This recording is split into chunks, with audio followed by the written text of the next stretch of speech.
Whoa! Alright, so today we are going to be installing this fork onto that dirt jumper. You can see it's all rigided out right now. So we got a Manitou M30 with 100 millimeters of travel. It is air only in there. Has ABS, whatever that means. And then there's where you put the air in. And so yeah, let's get this on the bicycle.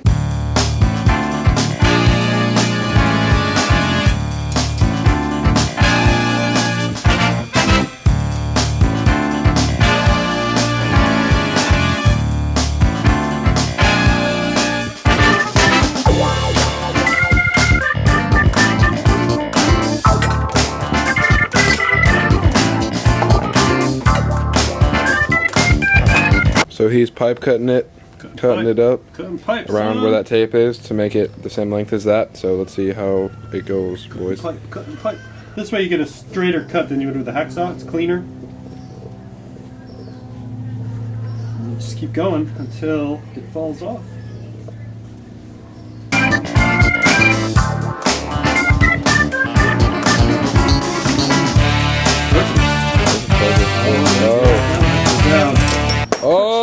Oh, perfect. Money, no whammies.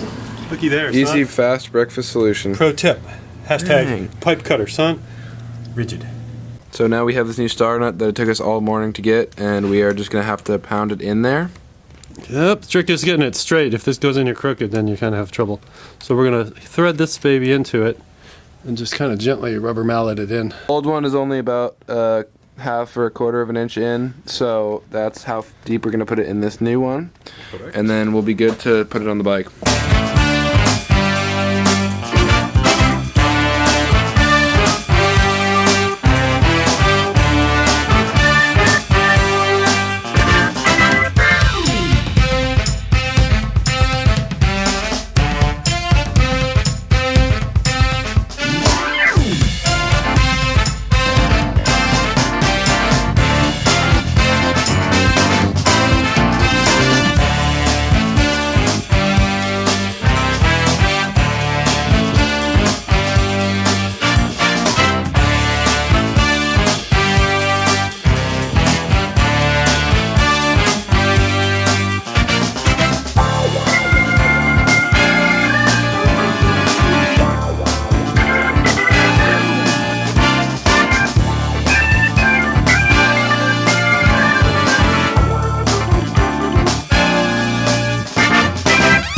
So now we're just pumping some air into this fork, and we're gonna have it pretty stiff because I'm gonna be jumping some dirt. So yeah, you can see that putting on the suspension raised it about 2 inches in the front, but I think it's fine. Let's do it at 110-ish, and Okay. we'll see how you like that. As you just saw, we put this beautiful Manitou M30 fork on this here dirt jumper, and it's actually been a few weeks since then, and I've been riding around on some dirty jumps and testing it out. So we're going to be posing the question today, was it worth it? Is it worth it to buy a fork for your rigid dirt jumper?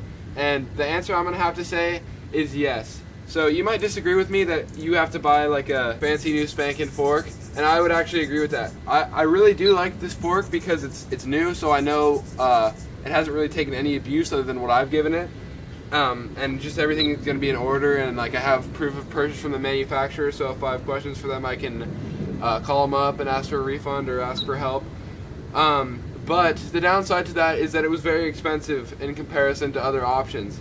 So benefits are the manufacturer stuff I just talked about. It's lighter, it's almost as light as my S&M pitchfork, and you know what you're getting, you know it's brand new. So basically what I'm trying to say about this fork is that it's really nice to have it new, but there are plenty of cheaper alternatives that you can do to get the same kind of results. So for example, one of those would be to look on Pink Bike for a used fork, because usually you can find a pretty good deal on there for someone's old stuff that they don't need anymore. Another alternative would be this fork is solo air, so if you just want some suspension, you don't care about the weight, a good option for that is like a spring fork, because that'll actually be cheaper, but it'll just be a little heavier. So that's another alternative you could choose. But it is really nice to just have this insurance policy on your bike for when if you overshoot a jump or something, or you case it really bad, this fork will, like the travel right here, will save you. It's the difference between like coming down and slamming, or that little bit of travel, it just sucks up that impact and keeps you safe on those dirty jumps. So that clip I showed at the beginning, I'll put it again right here.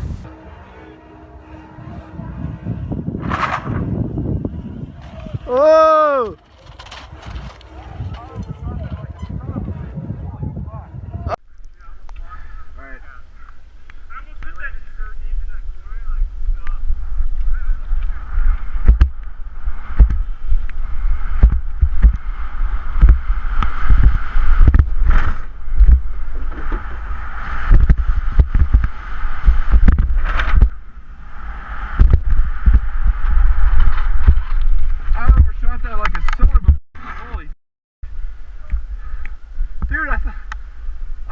So far down.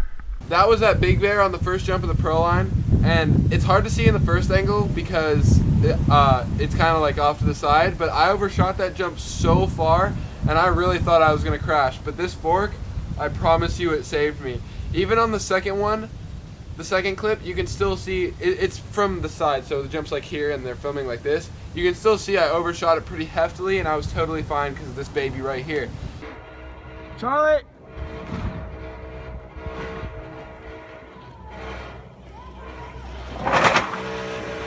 Yay! So if you do choose to keep your bike rigid, you're just going to have to keep in mind that you're going to have to land a lot more smoothly in the transitions and just be ready for the impact. You should be fine at like skate parks and stuff, but it's on like the bigger jumps where you can case and eat crap pretty bad that it gets a little sketchy. So that's my opinion. Let me know yours in the comments. What do you think? It really depends on the rider too, so just blast your opinions down in the comments below. Thank you for watching. This has been the Manitou M30 install and also the is it worth it to buy a fork for your dirt jumper video. Subscribe for more. Thanks for watching.